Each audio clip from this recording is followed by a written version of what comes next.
min dzambih, ma taqaddama min dzambih adalah salat tarawih.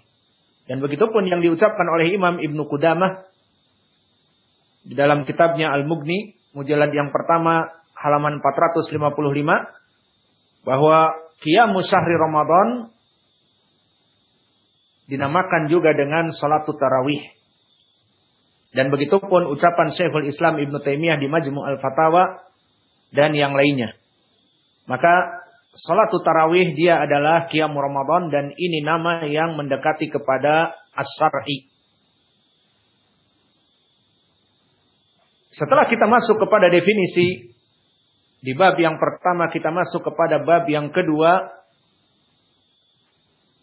fadlu salati tarawih ataupun qiyamul Ramadan. Keutamaan dari salat tarawih ataupun qiyamul Ramadan. Sebelum kita masuk kepada intro ataupun prolog tentang permasalahan keutamaan. Di pelajaran yang lalu di masalah puasa Ramadan telah kami sebutkan keutamaan puasa Ramadan ada berapa? 15 keutamaan kita sebutkan di dunia ataupun di hari akhirah. Dan begitupun di sini di salat tarawih ada keutamaan. Maka sebelum kita masuk kepada keutamaan salat tarawih, di sini menjadi gambaran barakallahu fikum atas rahmat Allah, kasih sayang Allah yang sangat besar bagi kita kaum mukminin yang melaksanakan ketaatan kepadanya. Di saat Allah mengatakan berbuatlah ibadah demikian, yakni puasa Ramadan misalnya, maka seseorang melaksanakan puasa Ramadan, maka dipenuhi perintah Allah, Allah berikan keutamaan di dunia sebelum akhirat. Dan begitupun di salat tarawih yang nanti akan kita bahas. Disunahkan untuk qiyamul Ramadan, melaksanakan sunnah menghidupkan Ramadan, salat tarawih, maka di sana ada juga keutamaan di dunia sebelum di hari akhirat. Maka di sini menggambarkan betapa Allah sangat mencintai orang-orang yang menunaikan perintahnya, baik perintah wajib seperti puasa Ramadan ataupun perintah yang mustahab, sunnah, mandub seperti perintah salat tarawih yang disunahkan oleh Nabi kita. Maka ini menjadi gambaran betapa Allah sangat mencintai hambanya, sehingga di dalam ayat-ayat yang lain pun banyak. Seperti Allah di dalam ayat Al-Quran di saat memerintahkan untuk melaksanakan ketakwaan kepadanya, Allah berfirman, وَمَنْ يَتَّقِ اللَّهَ يَجْعَلْ لَهُ مَخْرَجًا وَيَرْزُقْهُ مِنْ حَيْثُ لَا يَحْتَسِبُ. Maka di saat Allah memerintahkan kepada kaum muslimin, mukminin, wahai orang-orang yang beriman, bertakwalah kalian kepada Allah. Makna bertakwa, melaksanakan apa yang diperintahkan, baik yang wajib ataupun sunnah, dan meninggalkan apa yang dilarang, baik yang haram ataupun yang makruh. Maka di saat manusia melaksanakan ketakwaan ini atas perintah Allah, ya ayyuhalladzina amanu taqullah, wahai orang yang beriman, bertakwalah kepada Allah. Apa balasannya dari Allah? Diberikan DP di dunia, down payment. Suatu kenikmatan yang meskipun pembukaan, namun bagi kita sangat besar. Dan kelak yang melimpah di hari akhirah dengan dimasukkan kita kepada surganya. Dan yang paling nikmat itu yang kita harapkan melihat wajah Allah. Maka Allah sebutkan di dalam ayat ini, barang siapa yang bertakwa kepada Allah, apa balasannya? Yaj'al lahu makhraja. Diberikan down payment sedikit saja. Apa? Di dunia ini Allah berikan solve problems baginya. Semua masalah yang ada dia terima, dimudahkan. Kefakiran Allah gantikan dengan kejayaan di dunia. Kesakitan yang menahun dari anak-anak kita, istri-istri kita atau diri kita, disembuhkan oleh Allah. Semua perkara-perkara yang menyedihkan dan menjadikan gundah gulana di dalam hati, Allah angkat semuanya. Allah jadikan solve problem, semua perkaranya, yaj'al lahu makhraja, kata Allah. Dan semua jalan keluar. Dan tidak cukup dengan itu, wa yarzuqhu min haitsu la yahtasib. Allah akan memberikan rizki dari perkara yang tidak pernah dia duga-duga. Maka seorang yang alim, yang sibuk misalnya dengan ilmu dan mengamalkan ilmu, mengajari manusia, misalnya dia tidak mempunyai pekerjaan. Jika dia bekerja, siapa yang mengajar? Karena orang-orang yang alim ini sangat khusus dari khusus. Kalau orang dari mukminin tapi dia tajir, maka berapa banyak tajir dari kaum muslimin yang bisa digantikan posisinya oleh orang lain. Namun seorang alim tidak bisa digantikan posisinya. Dia berpuluh-puluh tahun belajar dan menuntut ilmu dan demikian. Maka jika dia juga ikut ke pasar untuk menjual apa yang orang-orang jual di pasar, maka siapa yang menggantikannya? Oleh sebab itu disebutkan oleh Allah, wa yarzuqhu min haitsu la yahtasib. Maka mereka orang-orang yang sibuk misalnya menuntut ilmu dan berdakwah, pekerjaannya tidak ada, maka Allah gantikan rezekinya dari mana saja. Dan itu yang dilakukan dulu oleh Imam Malik Ibnu Anas. Yang mana Laits Ibnu Sa'ad, seorang alim Mesir, dari qorinya Imam Malik yang kaya raya. Maka Imam Malik mengajar di Masjid Nabi. Dan dari keilmuannya yang kuat, dan juga dari fakihnya, sehingga dia mempunyai madhab Imam Malik.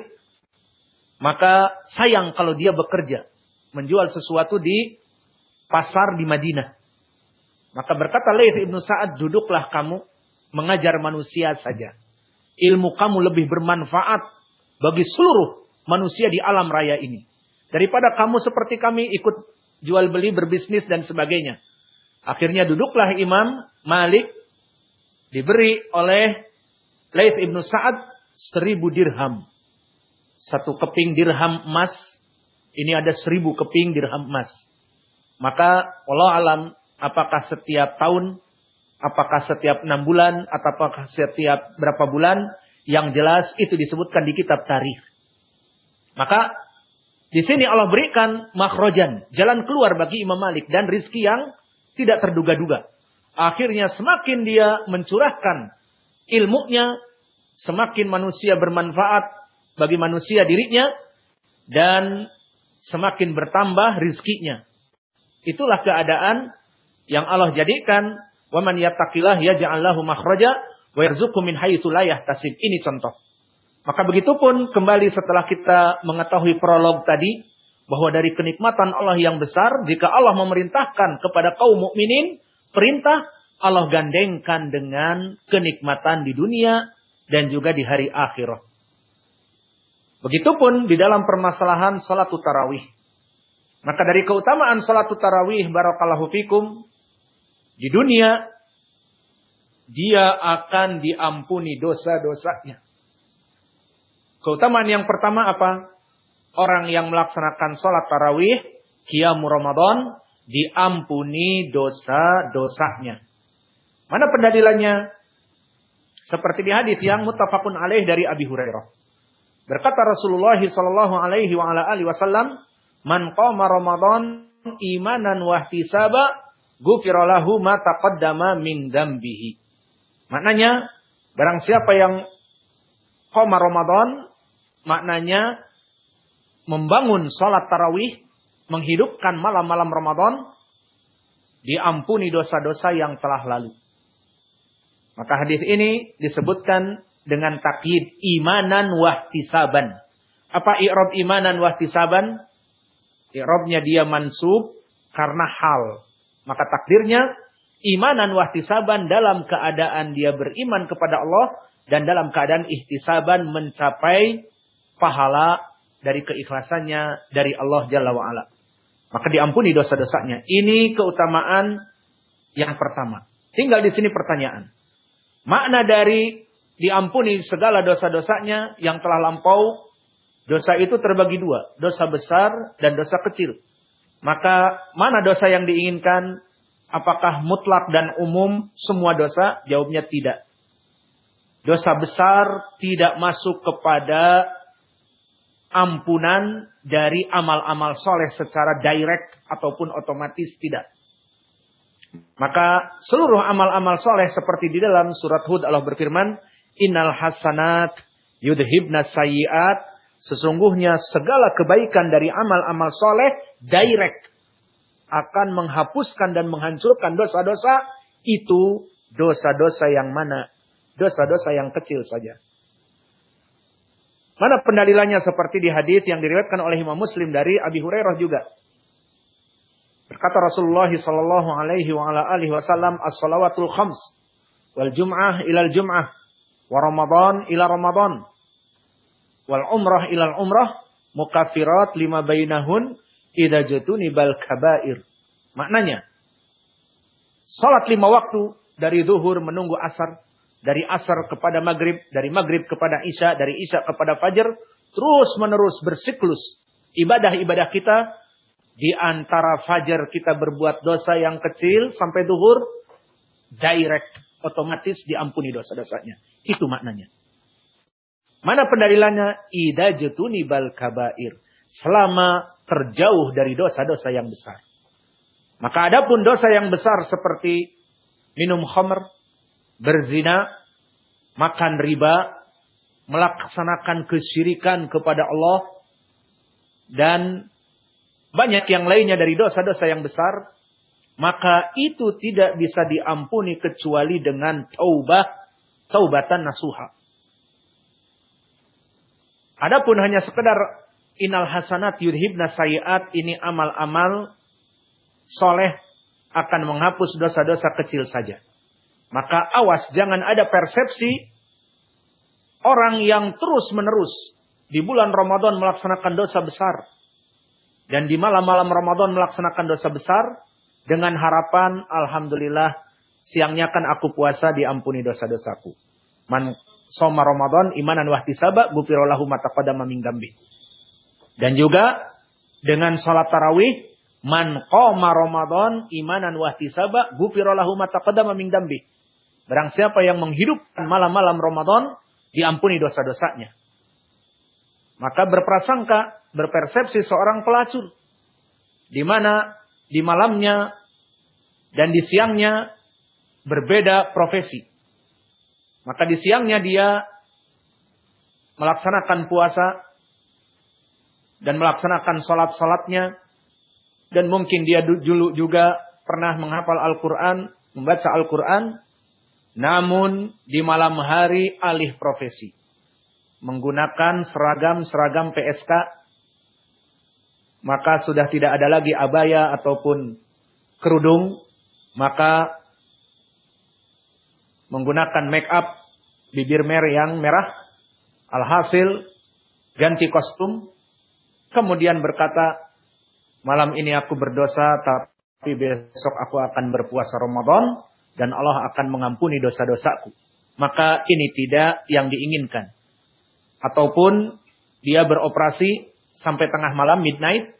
Setelah tengah malam ganti kostum lagi, dia melaksanakan salat malam di rumahnya dan menangis. Maka di hadis ini disebutkan man qoma Ramadan imanan wahtisaba ghufira lahu ma taqaddama min dzambi, diampuni dosa-dosaku. Tidak itu yang diinginkan. Adapun dosa zina sebagai PSK harus bertaubat, taubatan nasuha. Ya ayyuhalladzina amanu tubu ilallah taubatan nasuha. Asarabbukum an yukafira ankum sayyiatikum. Maka harus kalian bertaubat nasuha agar diampuni dosa-dosanya. Bukan dari direct otomatis amal-amal yang soleh ini, bukan. Maka ini dari keutamaan yang pertama dengan lafaz man qoma Ramadan. Awas. Jangan salah. Di sini lafaznya man qoma. Barang siapa yang menghidupkan malam Ramadan, dia mendapatkan keutamaan. Adapun untuk puasa man soma Ramadan. Keduanya sahih. Diriwayatkan muttafaqun alaih dari Abi Hurairah. Maka ini keutamaan yang pertama. Keutamaan yang kedua, orang-orang yang melaksanakan salat malam, ay salat qiyamul lail yakni tarawih, qiyamul Ramadan ay tarawih bersama imam, kebanyakan berapa rakaat? Misalnya 11 rakaat yang rajih, nanti akan kita bahas. Dari 11 rakaat itu kebanyakan berapa jam? Seperti kita keumuman di masjid di sini adalah sampai jam 9. mungkin 1 jam atau 1 jam setengah atau kurang lebih. Kalau di tempat kita di Ma'had dulu di Markaz Muqbil Al-Wadi'i, maka bisa 3 jam, ada 1 juz, 2 juz. Terus semakin mendekati akhir semakin bertambah. Pernah malam 27 dari Ba'da Syekh menyelesaikan pelajaran sekitar jam 10, maka terus sampai jam 4 kita berdiri. Maka telah berapa juz yang dilewati. Alhasil kita di negeri ini yang alhamdulillah semuanya serba sederhana, maka nanti kita salat tarawih pun sederhana disesuaikan dengan ikhwah, masyarakat dan sebagainya. Maka di sini paling banter kita misalnya 1 jam. 1 jam setengah misalnya.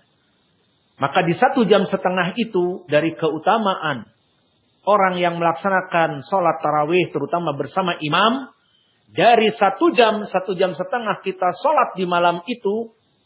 Dihitung oleh Allah ihya'u kulli lailah. Seakan-akan menghidupkan 1 malam suntuk. Dari mulai tenggelamnya matahari malam, maghrib, dinamakan malam, malam awal. Sampai kepada tulu'il fajr. Terhitung 12 jam atau 11 jam. Padahal kita melaksanakan hanya 1 jam setengah. Karena kita melaksanakan salat tarawih bersama imam. Maka pendalilannya dari keutamaan yang kedua ini. Hadis yang diriwayatkan oleh Ashabus Sunan. Diriwayatkan oleh Imam Abi Daud, At-Tirmidzi, An-Nasa'i, dan yang lainnya. Maka diriwayatkan oleh Imam Abu Daud dan At-Tirmidzi, yang mana madaru sanadnya kembali kepada Daud ibnu Abi Hind, Anil Walid ibni Abdurrahman Al-Jarasi, An Jubair ibni Nufair, An Abidar. Maka sanadnya bertumbuh kepada Daud ibnu Abi Hind, Anil Walid ibni Abdurrahman Al-Jarasi dari Jubair ibnu Nufair, dari Abidar. Di mana di dalam hadis ini disebutkan dari keutamaan bagi mereka orang-orang yang melaksanakan salat tarawih bersama imam, maka dari keutamaannya seakan-akan dia melaksanakan salat semalam suntuk. Tapi dengan syarat salat bersama imam sampai selesai. Tidak salat bersama imam 2 rakaat kemudian selesai, tidak. Maka di dalam hadis ini, di sana ada soal jawab, kita selesaikan keutamaan ini. Maka di dalam hadis ini disebutkan yang kami baca di riwayat Imam At-Tirmidzi dan juga dari Abi Daud, man qama ma'al imam hatta yansarifa kutiba lahu qiyamul lailah. Barang siapa yang salat tarawih bersama imam, maknanya dia berjamaah. Dan syaratnya hatta yansarifa. Sampai imam selesai dengan 8 rakaatnya dan witirnya, maka Assalamualaikum warahmatullahi selesai. Dan nanti ada sunahnya setelah salam dari witir, Subhanal Malikil Quddus, Subhanal Malikil Quddus, Subhanal Malikil Quddus. Maka selesai. Imam berpaling, mereka pun berpaling. Kutibalahu qiyamul lailatin. Maka terhitung baginya seakan-akan melaksanakan sholat malam semalam suntuk. Maka ini dari keutamaan. Dan hadis ini barakallahu fikum, semua rijalnya thiqat kecuali Al-Walid ibn Abdurrahman, dan dia saduq hasanul hadis. Maka hadis ini telah dihukumi oleh syekh kami dengan hadithun hasan as-sahih. Atau syekh kami telah mensahihkannya, ada hadithun sahih ala syarti Muslim, seperti disahihkan oleh syekh kami di Al-Jami'us Sahih mimma laysa fi sahihain. Maka hadis ini hadis yang sahih dan disahihkan pula oleh Syekh Al-Albani.